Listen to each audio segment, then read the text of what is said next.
Berarti ini kan dari semua saham yang ada di pasar saham Korea Selatan, setengahnya tuh punya 5 keluarga doang ya. 한 번도 처벌받지 않았기 때문에 사회 정의를 깨트린 거에 대한 분노, 증오.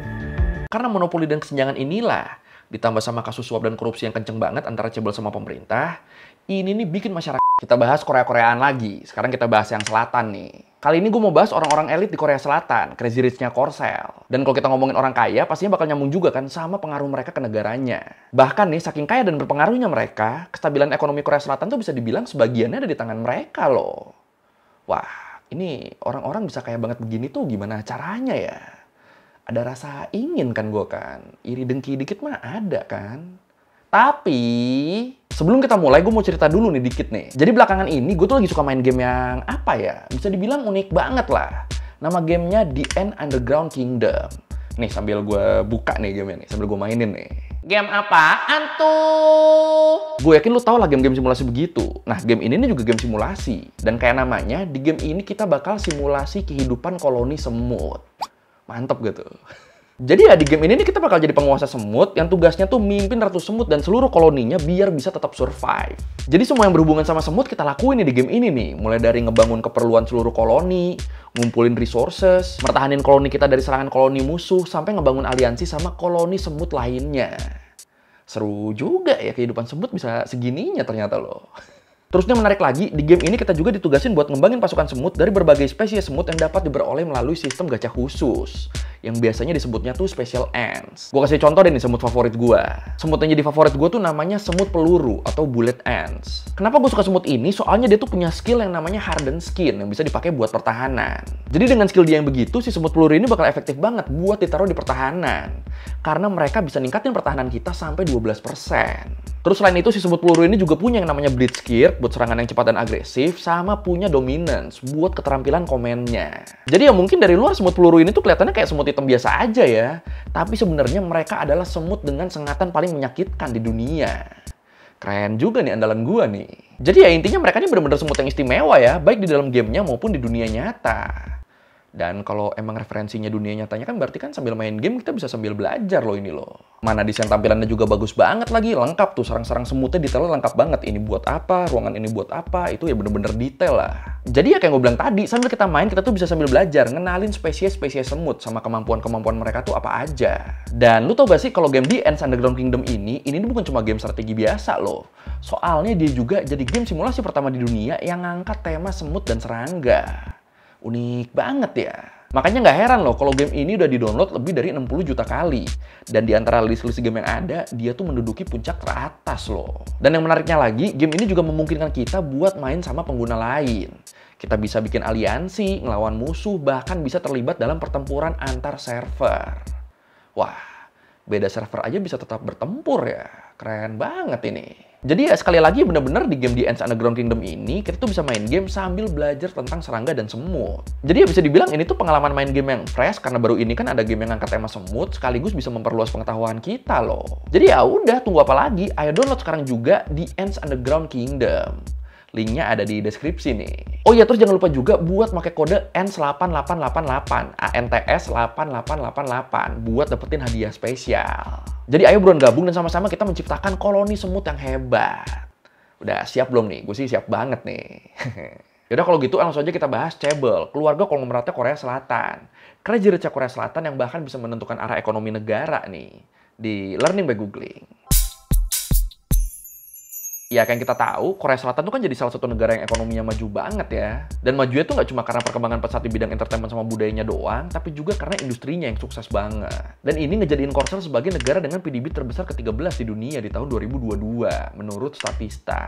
Nah, di balik ekonomi yang besar ini, ada perusahaan-perusahaan industri manufaktur yang pengaruhnya tuh kuat banget di Korea Selatan. Dan kebanyakan yang megang perusahaan-perusahaan raksasa ini tuh satu keluarga doang, keluarga konglomerat yang biasanya disebut Cebol. 우리나라가 어느 순간부터 보면 결국은 재벌들이 장악한 재벌 왕국으로 완전히 바뀌어버려요. Kalau menurut Brown Political Review, istilah Cebol ini tuh adalah gabungan dari dua kata bahasa Korea. C yang artinya kekayaan, sama bel yang artinya clan. Kalau digabung ya berarti artinya clan orang-orang kaya ya. Atau bisa dibilang juga Cebel ini tuh adalah bisnis-bisnis yang dikelola sama keluarga tertentu. Dan biasanya yang nempatin posisi-posisi penting di bisnis ini tuh ya anggota keluarga dari si foundernya. Misalnya si kakek tuh foundernya. Nah, CEO segala macamnya tuh bakal diisi sama anak cucunya tuh. Makanya sering disebutnya juga ini tuh clan atau dinasti. Karena ya bisnisnya tuh diterusin secara turun-temurun, dipegang sama satu keluarga doang. Kalau lu mungkin baca webtoon Reborn Rich, ya kira-kira begitulah tuh struktur keluarganya tuh. Nah, kalau menurut Foreign Brief, seenggaknya sekarang tuh ada sekitar 40 Cebel di Korea Selatan. Ada 40 keluarga kaya raya yang ngelola perusahaan besar di sana. Tapi yang harus kita ingat nih, walaupun Cebel-Cebel ini kaya banget, tapi tetap cuma segelintir doang yang punya impact besar buat ekonomi negaranya. Sisanya ya udah kaya banget mereka, tapi pengaruhnya nggak segitunya. Kalau menurut Council on Foreign Relations, 5 Cebel terbesar di sana, kalau di total jumlah saham yang mereka punya tuh nilainya mencakup 50% dari total saham yang ada di Korsel. Berarti ini kan dari semua saham yang ada di pasar saham Korea Selatan, setengahnya tuh punya 5 keluarga doang ya. Setengahnya punya 5 Cebel terbesar di sana. Ada Samsung, SK, Hyundai, LG, sama Lotte. 50%-nya mereka yang pegang tuh. Baru deh sisa 50%-nya lagi dipegang sama semua perusahaan Cebel dan non-Cebel yang ada. Mantap juga ya. Jaebul, roughly meaning wealth clique in Korean, are in large part responsible for the country's transformation from economic minnow to the world's 5th largest exporter in just a few generations. The top 5 Jaebul make up half of the main Korean stock market index. Kalau menurut Investopedia, dari semua Cebel ini, Samsung tuh jadi Cebel yang terbesar. Dan mereka punya impact yang besar banget buat ekonomi Korsel. Lu bayangin aja nih, sebanyak 20% PDB nasional itu tuh asalnya dari Samsung loh. Anjir.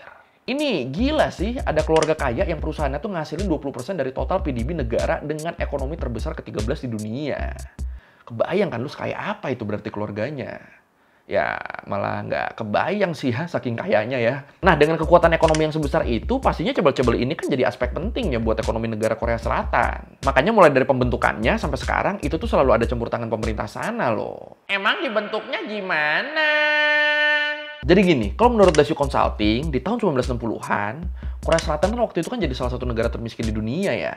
Yang PDB per kapitanya tuh cuma 160 US dollar doang.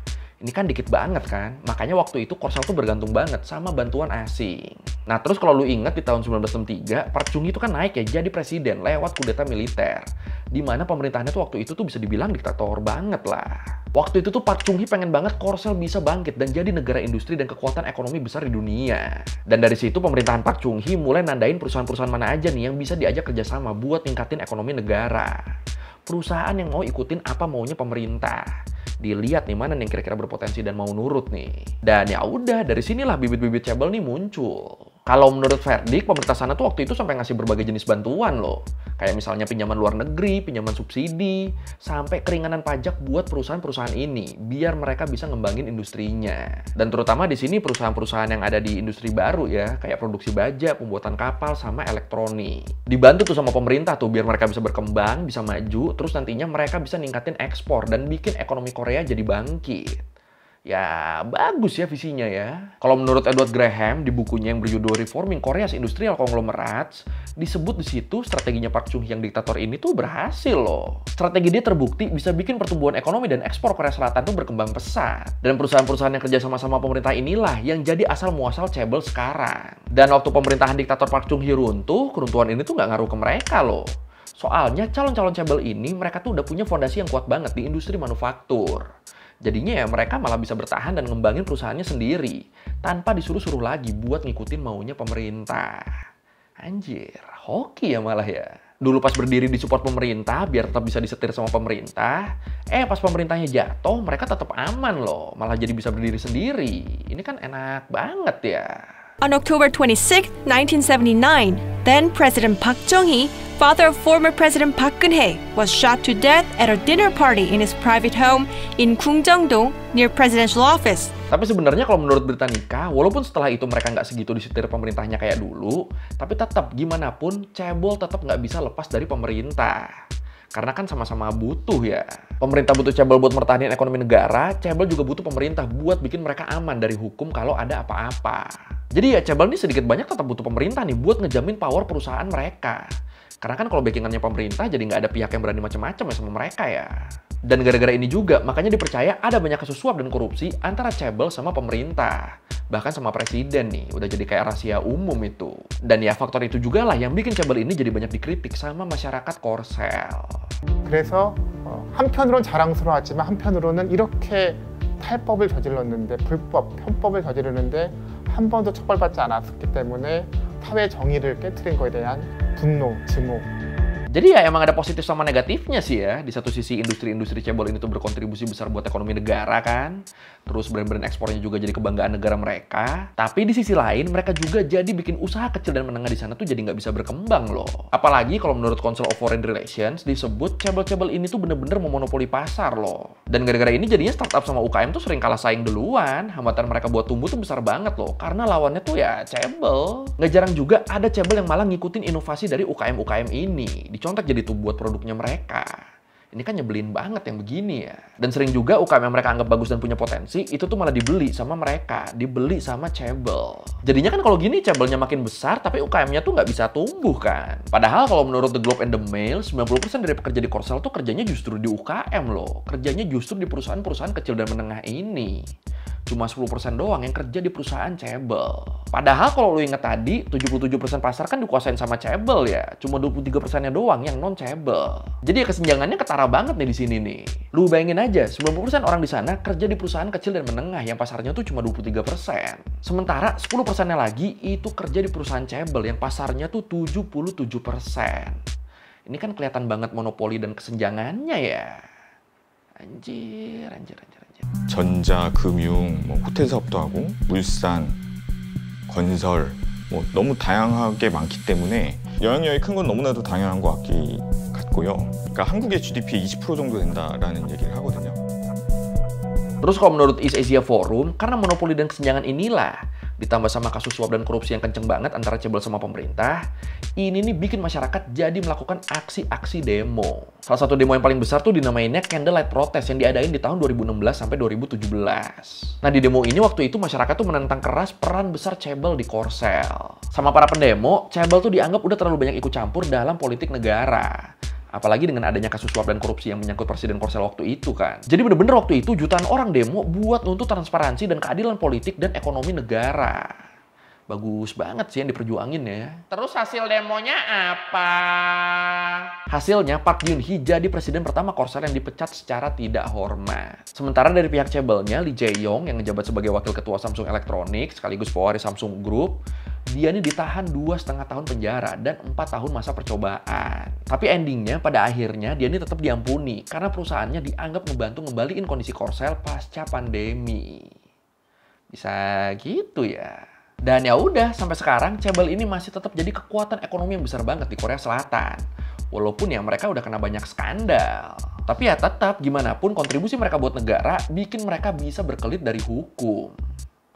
Ini mantap juga jadi Chaebol ya.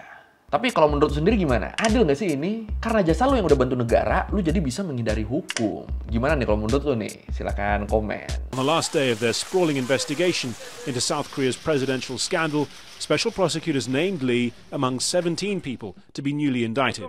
오늘 이재용 삼성전자 부회장 53-year-old Lee Jae-yong walked out of prison a free man after spending just 207 days in prison for his 2.5-year sentence. 국민 여러분들께 너무 큰 걱정을 끼쳐드렸습니다. 정말 죄송합니다. Tambahan dikit, sebenarnya Park Geun-hye dia ini bisa didemo sampai segininya. Itu tuh awalnya gara-gara ketahuan kalau dia banyak nerima saran dari teman lamanya, Choi Soon-sil, waktu dia nyusun pidato kenegaraannya. Padahal si Choi Soon-sil ini dia nggak punya posisi apa-apa di pemerintahan, tapi kok bisa bantu nyusun pidato? Bahkan dipercaya Choi Soon-sil ini sampai punya akses ke dokumen-dokumen rahasia negara juga loh. Ya mereka berdua emang udah temenan dari lama sih, dari 1970-an. Soalnya bokapnya Park Geun-hye, Park Chung-hee, si presiden diktator dulu, dia tuh temenan sama bokapnya Choi Soon-sil, Choi Tae-min yang profesinya tuh cult leader. Jadi awal skandal yang terungkapnya tuh dari sini, baru terus ke bawah deh tuh sampai skandal sama Chaebol-Chaebol-nya. Apa perlu kita bahas lebih detail ya tentang skandal ini ya? Silakan komen. 최순실 씨는 과거 제가 어려움을 겪을 때 도와준 인연으로 지난 대선 때 주로 연설이나 Oke, sekian dari Megoing kali ini tentang Chaebol, keluarga konglomeratnya Korea Selatan yang sampai megang ya separuh ekonomi negara lah bisa dibilang. Ngeri amat ya. Yang paling besarnya cuma 5 keluarga loh, padahal loh. 5 keluarga megang 50% saham yang ada di pasar saham di sana. Kalau menurut gue udah salah, atau mau nanya, atau nambahin nggak di video, bisa tulis di komen, kita diskusi kayak biasa.